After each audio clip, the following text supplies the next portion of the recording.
mga lalabs, ano to siya, nalinis ko na siya. 900 grams ang kada isa ng manok natin. So, hinati ko lang siya sa half. Kasi mas prepare ako pag 900 grams or 1,000 grams pag whole chicken ang lulutuin. Yung lechon or yung iba fried. Kagaya ng ginagawa natin ngayon. So, mas maganda pag hindi masyadong malaki, hindi rin masyadong maliit.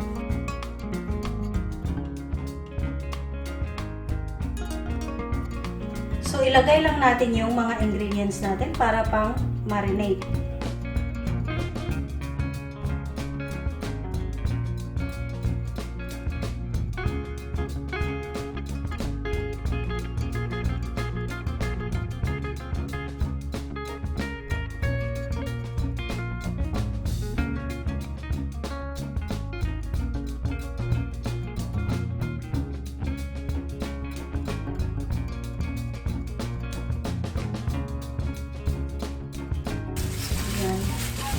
I-coat lang natin sila lahat.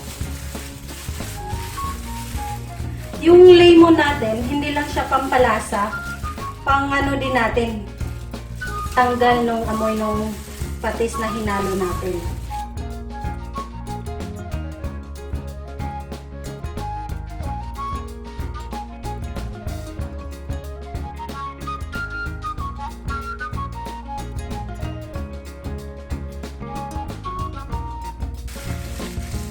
At isasama natin yung balat ng lemon para lasang-lasa talaga siya. Hindi lang yung katas niya, pati na rin yung balat. Ayan. Babalutin lang natin siya or tatakpan lang natin siya ng cling wrap at imamamarinate natin overnight. Or kung nagmamadali kayo, pwede naman at least 4 hours para manunuot po yung tawag dito, sarap doon sa manok natin. Or kung hindi nyo pa lulutuin kinabukasan, pwede nyo itong ilagay sa freezer individual or ganyan. Depende po kung gaano kadami ang lulutuin ninyo or buo na ba. Depende po. Pwede nyo po ganito na siya, i-frozen ninyo. Kung kailan nyo lang gusto, saka nyo lang ilabas sa freezer.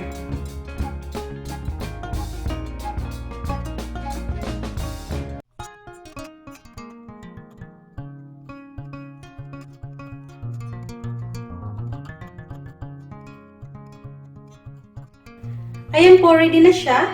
Pwede na natin siyang ilagay sa fridge natin overnight or at least 4 hours or di kaya sa freezer for future use.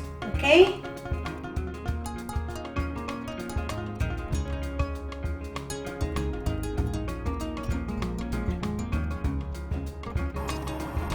Maglagay lang tayo ng enough water.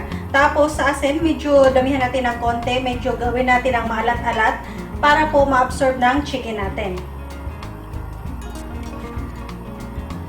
At maglagay na tayo ng mga iba't ibang mga spices. Yung star anise.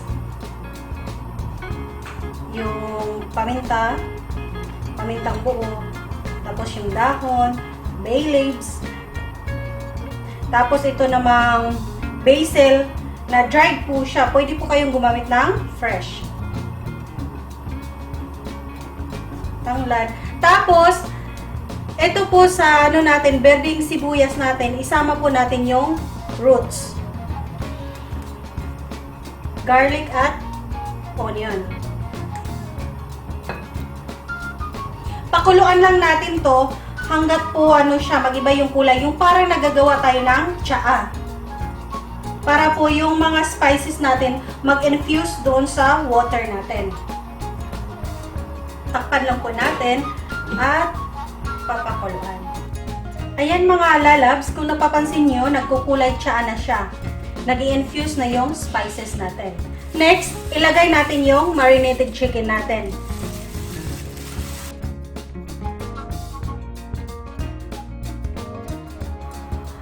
So, from here, magta-timer po tayo ng 7 to 10 minutes. Pero pag malaki po yung chicken ninyo, gawin nyo pong 12 minutes. Dapat po hindi po masisira yung skin ng chicken natin. Dapat intact po siya.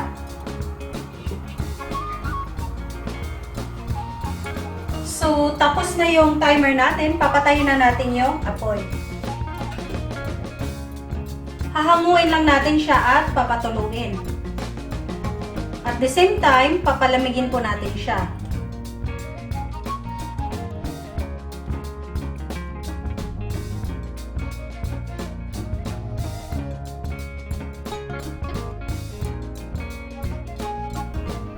At ito mga lalabs ha, huwag nyo pong itapon ito kasi ito napaka-delicious na nito. Ready na po siya. Ito po yung magiging chicken stock natin sa iba pa nating lulutuin. Or, salain ninyo na ito ngayon, gawa kayo ng corn and chicken soup. Or kahit anong klaseng soup, pwede po ito. Or, one more thing, pwede po siyang lagyan natin ng noodles. Napaka-rich po nito. So, instant noodles, pwede po siyang, ito ang gawin nating sabaw. At kung hindi naman po, pwede nyo po itong salain. I-preserve nyo sa ref. At ito po yung magiging chicken stock natin sa iba pa nating mga lulutuin. Palamigin lang po natin. So, kung nagmamadali, pwede natin siyang ipapat dry.